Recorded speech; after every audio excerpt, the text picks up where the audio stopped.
நண்பர்கள் அனைவருக்கும் வணக்கம்.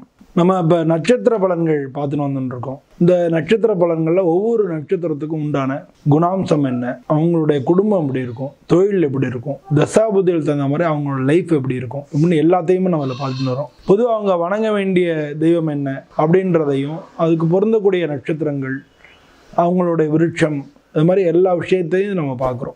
அது மாதிரி இன்னைக்கு நம்ம பார்க்கக்கூடியது பூர நட்சத்திரம். பூர நட்சத்திரத்துக்கு எப்படி இருக்குன்னு பார்க்க போகிறோம். நட்சத்திர மண்டலங்களில் இது 11வது நட்சத்திரம். ஏன் பொதுவாக நட்சத்திர பலன்கள் நமக்கு சிறப்பானவை அப்படின்ற மாதிரி நட்சத்திர பலன்கள்னு சொல்கிறோம்னா, பொதுவாக நீங்கள் ஒரு மனசில் புரிஞ்சுக்கணும், ஃபிக்ஸடாக இருக்கிறது நட்சத்திரம் 12 ராசின்னு சொல்கிறோம் இல்லையா, அதுக்கு கீழே அடிப்படையில் ஒரு ராசியிலையும் ஆக்குப்பை பண்ணியிருக்கிறது நட்சத்திரங்கள். அந்த நட்சத்திரங்கள் ஃபிக்ஸட், அது மாறவே மாறாது.